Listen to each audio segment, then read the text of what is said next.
சரி.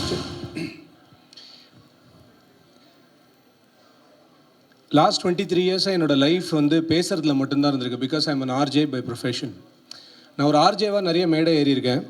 ஒரு ஈவெண்ட் ஹோஸ்ட்டாக எம்சியாக கிட்டத்தட்ட ஒரு 500 to 600 ஷோஸ் நான் வந்து இந்த மாதிரி ஸ்டேஜஸில் அக்ராஸ் த க்ளோப் பண்ணியிருக்கேன்.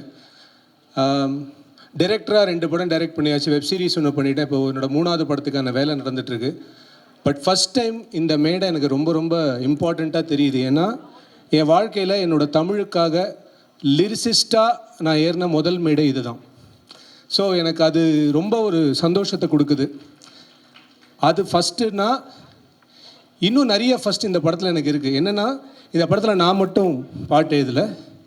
என்னுடைய அருமை தம்பி அருண் ராஜா, இந்த பட்டர்ஃப்ளை சாங் எல்லாருக்குமே தெரியும்.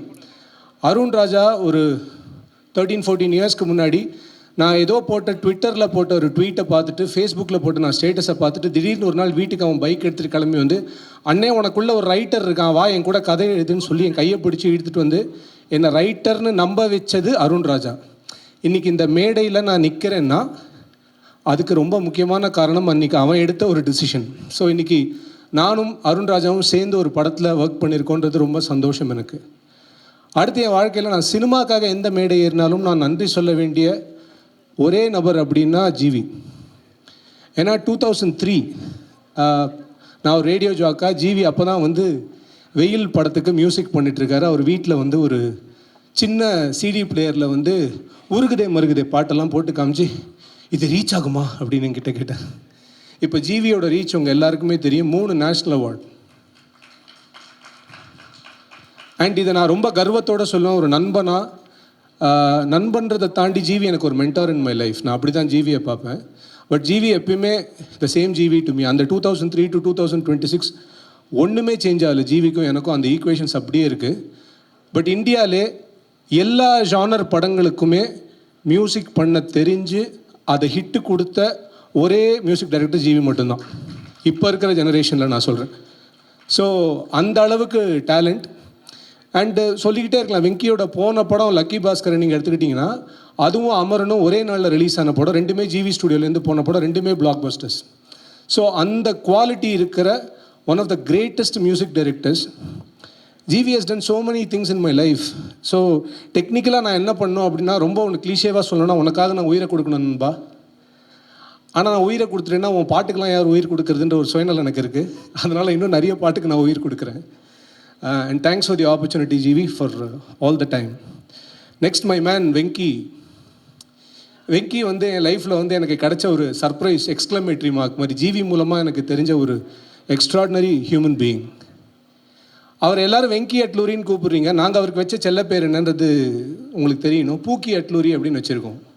He is so cute. You are too good to be true. Okay, ஒரு ஆர்டிஃபிஷியல் இன்டெலிஜென்ஸால் கூட இவ்வளோ கரெக்டாக ஒரு ஹியூமன் பீயிங்கை க்ரியேட்டே பண்ண முடியாது. Is too good. I really love this guy for eternity. So நீங்கள் பார்த்த இந்த விஸ்வநாத் அண்ட் சன்ஸ் படம் வந்து அது வெங்கியோட ஆர்ட் கிடையாது, வெங்கியோட heart. I only see that way. And இந்த படத்தில் வந்து நான் ட்ரெய்லர் வரும்போது நான் இந்த படத்துக்கு ஒரு ட்வீட் போட்டு, நான் ஒரு லிரிசிஸ்ட்டாக நான் பயங்கர எக்ஸைட்டடாக இருக்கேன்னு போட்டு நிறைய பேர் கேள்விக்கேன், எதுக்கு ஒரு லிரிசிஸ்ட் இவ்வளோ பயங்கரமாக எக்ஸைட் ஆகணும் அப்படின்னு.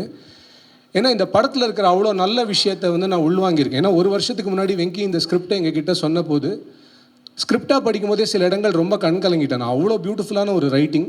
இன்றைக்கி அது ஸ்க்ரீனில் ட்ரான்ஸ்ஃபார்ம் ஆகிருக்கு. Venky, I really think you will definitely go very long way, man. I seriously I'm very very grateful to you for eternity. We all love you. We keep loving you. Next Radhika ma'am. Ma'am, நான் இது எப்படி சொல்கிறதுன்னு தெரில, ஆனால் எப்படியாவது சொல்லிடுறேன். என் பாட்டி உங்களோட பெரிய ஃபேன், என் அம்மா உங்களோட பெரிய ஃபேன், நான் உங்களோட பெரிய fan. After Thaai Kizhavi and this film, my son is also your fan. So you're a timeless actor ma'am. அது எப்படின்னு தெரில. எங்கள் பாட்டி எப்படின்னா, உங்களுக்கு டெலிவிஷனில் ஏதாவது ஆச்சுன்னா இன்றைக்கி எங்கள் வீட்டில் ரசம் சரியாக இருக்காது. அந்த லெவலுக்கு உங்களுக்கு அவ்வளோ பயங்கர கனெக்ட் எங்கள் வீட்டில் இருந்திருக்கும். எங்கள் வீட்டில் சமையல் நல்லா இருக்குன்னா இன்றைக்கி ஏதோ நல்லது நடந்திருக்கு அப்படின்ற மாதிரி ஒரு ஃபீலிங்கில் இருக்கும். But ma'am, you been a great inspiration ma'am. I must tell this because the way you face life, அது அந்த கிரிட், அந்த confidence, the way you emit that energy to other people, ma'am, it's mind blowing, ma'am. Keep inspiring us.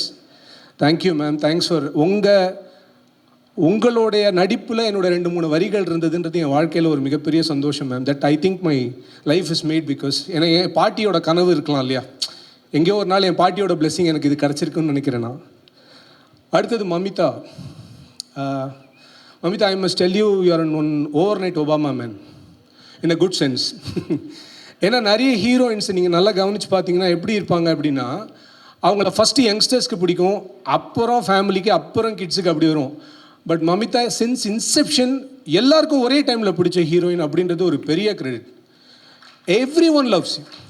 That's because of your talent. ஏன்னா Radhika ma'am ஒரு இன்டர்வியூவில் சொன்னாங்க, the way you prepare, அவ்வளோ senior உங்களுடைய preparation பற்றி சொல்கிறாங்கன்னா that shows how much involvement that you have for your character. So I am also director, so I know what it takes to be an actor. I am also an actor by the way. So அதனால் எனக்கு தெரியும். And இன்னும் நிறைய பெரிய பெரிய வருங்காலம் உங்களுக்கு இருக்கும் நான் 100% நம்புகிறேன். தேங்க்யூ. அப்புறம் தலைவர் சுனில் சார், கடைசி 15 டேஸ் நான் இந்த படத்தில் நிறைய வேலை பண்ணியிருக்கேன். ஏன்னா வெங்கி ஜிவி டீமோட it's my family, so I do a lot of work with them. Every time இவரோட சீன் ஏதாவது ஒன்று பார்த்து நாங்கள் சிரிச்சிட்டு இருப்போம். அவர் தான் எங்களுக்கு stress buster. The way he acted, the way he, அந்த எஸ்பெஷலி நீங்கள் டப் பண்ணது வந்து அவ்வளோ க்யூட்டாக இருக்கும். அதுலேயும் எஸ்பெஷலி ஒன்று, அந்த செருப்பு அங்கே இருக்குது மேடம் அப்படின்னு சொல்லுவீங்க, அதை நாங்கள் போட்டு பார்த்து பல தடவை சிரிச்சிருக்கோம். ஸோ சில படங்கள் தான் சுனில் சார் இப்படி அமையும். நிஜமாகவே உங்களை பியூட்டிஃபுல்லாக யூஸ் பண்ண ஒன் ஆஃப் த டைரக்டர்ஸ் லிஸ்ட்டில் வந்து வெங்கி கண்டிப்பாக இருப்பார். So I am so glad that you made this beautiful role in this film. He made this for you. Thank you.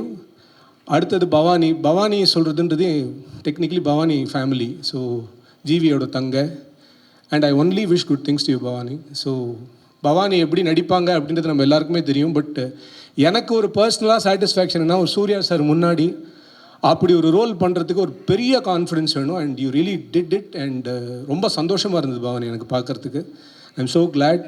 இதை தவிர இந்த படத்தில் நிறைய பேர் உழைச்சிருக்காங்க. அண்ட் மோஸ்ட் இம்பார்ட்டண்ட்லி நம்ம லிங்குசாமி சாரையும் அவங்க டாக்டரையும் சொல்லணும். ஏன்னா ஒரு குழந்தையோட ஆர்வத்தோடு அவங்க வந்து இந்த டிஸ்ட்ரிபியூஷன் அணுகிறாங்க. நேற்று தேட்டர் விசிட்ஸ்லாம் போகும்போது ஒரு இடத்துலையும் வந்து என்ன அளவுக்கு அவ்வளோ மைன்யூட்டாக டீட்டெயில்ஸ் கேட்டுக்கிறார் அவர். எனக்கு தெரிஞ்சு you are going to be one of the most sought out distributors after this film sir. Because உங்களுடைய இன்ட்ரெஸ்ட் இந்த business is something commendable. And அந்த கம்பேஷன் தான் சார் எனக்கு ரொம்ப பிடிச்சது உங்ககிட்ட. And thanks for making this effort sir. Thank you. And finally எல்லாரை பற்றியும் பேசிட்டோம், ஹீரோவை பற்றி பேசணும். த ஒன், அவருக்கும் எனக்கும் 2003 திருப்பி ஜிவி கிட்டே தான் வரணும். That's where I met Surya sir for the first time. என்னோட ரேடியோ ஸ்டேஷனுக்கு அவர் ஒரு இன்டர்வியூ கூறார், கஜினி படம். ஸோ அந்த படத்தின் இன்டர்வியூக்காக சூர்யா சார் வராரு. அண்ட் நான் 8:30க்கு ப்ரிப்பேர்டாக இருக்கேன். சார் 8:30க்கு வந்துருவாங்கன்னு நான் போயிட்டு முதல்வன் அர்ஜுன் மாதிரி கண்ணாடி முன்னாடிலாம் இது என்னென்னலாம் கொஸ்டின் கேட்கலாம்லாம் ப்ராக்டிஸ்லாம் பண்ணிகிட்ருக்கேன். He came by 8:35. அது கூட அவர் லேட்டாக வரல, எங்கள் ஆஃபீஸோட லிஃப்ட்டில் ஒரு சின்ன ப்ராப்ளம் இருந்தது. So it took some time. உள்ளே வந்த உடனே அவர் என்கிட்ட சொன்ன ஃபஸ்ட்டு வார்த்தை, sorry I made you wait for 5 minutes. That man told that word. நான் அப்போ ஒரு 5000 ரூபாய் சம்பளம் வாங்கிட்டு இருந்த ஒரு ஆர்ஜு. பட் அவர் என்ன அந்த மாதிரி ரெஸ்பெக்ட் பண்ணணும் அப்படின்றது அவருக்கு எந்த ஒரு இதுவும், அவர் எவ்வளோ லேட்டாக வந்தால் கூட நான் அந்த இன்டர்வியூ எடுத்து தான் ஆகணும் அப்படின்னு கண்டிப்பாக Suriya sir I am star struck, நான் உட்காந்து எடுத்திருப்பேன். But the way he treated me on that interview that stayed with me forever எவர். அந்த ஹியூமனிட்டி தான் என்னை பொறுத்த வரைக்கும். அந்த ஹியூமனிட்டி ஆஃப் சூர்யா சாருக்கு எல்லாருமே ஃபேன். நான் அன்னிலேருந்து அந்த மொமெண்ட்லேருந்து நான் I still root for that humanity in that man.